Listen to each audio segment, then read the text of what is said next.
ఒక్కసారి కొమ్మూరి గోల్డ్ కి కాల్ చేయండి. తాకట్లో ఉన్న మీ బంగారాన్ని విడిపించి మార్కెట్ ప్రైస్ కి వాళ్ళు కొనుక్కుని మిగతా డబ్బులు మీకు ఇచ్చేస్తారు.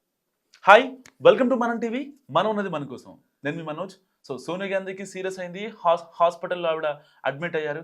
గత కొద్ది రోజులుగా ఈ ఢిల్లీలో ఎయిర్ పొల్యూషన్ మనకు తెలిసిందే. దానికి సంబంధించి ఆవిడ తీవ్రమైన దగ్గుతో దాదాపుగా వారం రోజుల నుంచి ఆవిడ బాధపడుతున్నారు. బయటకు వచ్చిన ఒక పిక్ ఆవిడ హాస్పిటల్కి వెళ్తూ ఆ పిక్ తెగ వైరల్ అవుతుంది సోషల్ మీడియాలో. ఇప్పటికే పల్మనాలజిస్ట్కి సంబంధించి ఆయన హెల్త్ బులెటిన్ కూడా రిలీజ్ చేసే అవకాశం ఉంది గత కొద్ది గంటల్లో. ఒక్కసారి మనం విజువల్ చూసుకోవచ్చు. కాంగ్రెస్ అధినేత్రి సోనియా గాంధీ తీవ్రమైన దగ్గుతో అస్వస్థతకు గురయ్యారు. ఆమెను ఢిల్లీలోని సర్గంగా రామ్ ఆసుపత్రిలో చేర్చారు. ప్రస్తుతం సోనియా పరిస్థితి నిలకడగా ఉందని సీనియర్ పల్మనాలజిస్టులు చెప్తున్న పరిస్థితి. ఢిల్లీ కాలుష్యం కూడా ఆమె ఆరోగ్య సమస్యలకు ప్రధాన కారణం అని చెప్పుకోవాలి. సోనియా గాంధీ అస్వస్థతకు గురైంది. ఆమెను సర్గంగా ఆసుపత్రిలో చేర్పించారు. ప్రస్తుతం సోనియా గాంధీ పరిస్థితి బాగానే ఉన్నప్పటికీ గతంలో కూడా ఆవిడ చాలాసార్లు హాస్పిటలైజ్ అయ్యారు. హాస్పిటల్లో అడ్మిట్ అయ్యారు, చికిత్స పొందారు. వెంటనే ఆవిడ బయట రావడం జరిగింది. ఇప్పటికే దాదాపుగా 4-5 ఏళ్ల నుంచి సోనియా గాంధీకి ఆవిడకి హెల్త్ సరిగా సహకరించట్లేదని కూడా మనం చాలా వార్తలు వింటూ వచ్చాం. ప్రస్తుతం పరిస్థితి నిలకడగానే ఉన్నప్పటికీ కూడా కాస్త ఆందోళన చెందాల్సిన అవసరం ఎంతైనా ఉంది. ఎందుకంటే ఢిల్లీలో వాయు కాలుష్యం చాలా తీవ్రంగా ఉంది. ఒకరోజు ఆడ్ నెంబర్ సిరీస్లో, అంటే మన వెహికల్ నెంబర్స్ ఉంటాయి కదా, ఒకరోజు ఆడ్ నెంబర్ సిరీస్లో ఉన్న వెహికల్స్ బయటకు వస్తే, ఒకరోజు ఈవెన్ నెంబర్ సిరీస్లో ఉన్న కార్స్ కావచ్చు, వెహికల్స్ కావచ్చు బయటకు వస్తున్న పరిస్థితి.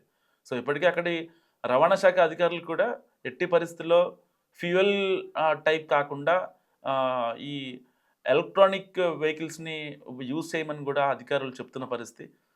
ఏది ఏమన్నప్పటికీ గత కొద్ది రోజులుగా ఆవిడ తీవ్రమైన దగ్గుతో బాధపడుతున్నారు. ముఖ్యంగా దేశ రాజధాని ఢిల్లీ సిటీలో కాలుష్యం కారణంగా అప్పుడప్పుడు చెకప్ల కోసం ఆసుపత్రికి వెళ్తుంటారు ఆవిడ. ఈ క్రమంలోనే సోనియా గాంధీ హాస్పిటల్లో చేరారు. దేశ రాజధాని ఢిల్లీలో ఎయిర్ పొల్యూషన్ విపరీతంగా పెరిగింది. ప్రజల ఆరోగ్యానికి నిజంగా పెనుముప్పిగా మారింది చెప్పుకోవచ్చు. చాలామంది హాస్పిటలైజ్ అవుతున్నారు ఢిల్లీలో. ఒకళ్ళు కాదు, ఇద్దరు కాదు. ఎయిర్ పొల్యూషన్ కారణంగా ఢిల్లీ సర్వజన హాస్పిటల్స్లో కావచ్చు, ఢిల్లీలోని దాదాపుగా 57కి పైగా గవర్నమెంట్ హాస్పిటల్స్ ఉన్నాయి. ఆ గవర్నమెంట్ హాస్పిటల్స్లో చాలామంది ఊపిరాడక తీవ్రమైన దగ్గుతో, ఎవరికైతే లైక్ లంగ్ ఇష్యూస్ ఉంటాయో, లైక్ మన సిగరెట్ తాగడం కావచ్చు, గంజాయి సేవించడం కావచ్చు, గుట్కాలు నవిలే వాళ్ళు కావచ్చు, వాళ్ళందరికీ ఉండే ఆ సమస్యలు ఈ యొక్క వాయు కాలుష్యానికి మరింతగా తోడై వాళ్ళందరినీ హాస్పిటలైజ్ అయ్యేలా చేస్తుంది ఈ యొక్క వాయు కాలుష్యం. ఇప్పటికే డాక్టర్లు కూడా చెప్తున్నారు, ఎట్టి పరిస్థితుల్లో ఢిల్లీ పరిసర ప్రాంతాల్లో ఉండేవాళ్ళు, లైక్ ఢిల్లీ కావచ్చు, నోయిడా కావచ్చు, ఆ ప్రాంతాల్లో ఉండేటోళ్ళు ఎవరైతే సాఫ్ట్వేర్ కావచ్చు, వర్క్ ఫ్రమ్ హోమ్ ఉండేటోళ్ళు బెటర్ వాళ్ళు ఇంటికి వెళ్ళిపోండి, ఇంటి దగ్గర నుంచి మీ వర్క్ ఫ్రమ్ హోమ్ చేసుకోండి. ఢిల్లీని వీడితే సగం మీకు హెల్త్ ప్రాబ్లమ్స్ తగ్గుతాయి. మీరు లాంగ్ లైఫ్ జీవించవచ్చు అని కూడా చాలామంది డాక్టర్లు సూచిస్తున్న పరిస్థితి. ఏదైనప్పటికీ ఒక రకంగా చెప్పాలంటే ఢిల్లీ ఈజ్ అన్బ్రీతబుల్ అని చెప్పుకోవచ్చు. ఊపిరి పీల్చుకోవడానికి చాలా కష్టంగా ఉంది. ఒకవేళ పీల్చుకున్నా అక్కడ యొక్క మంచు, ఇటు ట్రాఫిక్, ఈ కాలుష్య కొరల్లో ఉంది ఒక రకంగా ఢిల్లీ. ఎందుకంటే చుట్టూ అన్ని ఇండస్ట్రియల్ ఏరియాసే ఉంటాయి చుట్టూ ఢిల్లీ నియర్ బై మొత్తం కూడా.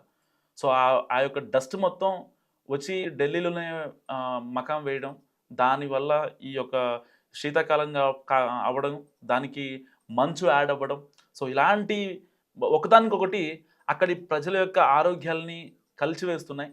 ఒక రకంగా ఊపిరి ఆడక ఉక్కిరి బిక్కిరి అయ్యే పరిస్థితి నెలకొంది. ఇప్పటికే సోషల్ మీడియాలో అనేక మందిని ఢిల్లీని వదిలి వెళ్ళిపోవాలంటూ కూడా పోస్టులు పెడుతున్నారు. ఇలాంటి నేపథ్యంలో సోనియా గాంధీ తీవ్రమైన దగ్గుతో బాధపడుతున్నారు. మరి సోనియా గాంధీ హెల్త్ కండిషన్ మెరుగుపడాలని మనస్ఫూర్తిగా కోరుకుంటున్నా. మీరేమనుకుంటున్నారు? మస్ట్ కామెంట్ చేయండి. చూస్తూనే ఉండండి మనం టీవీ.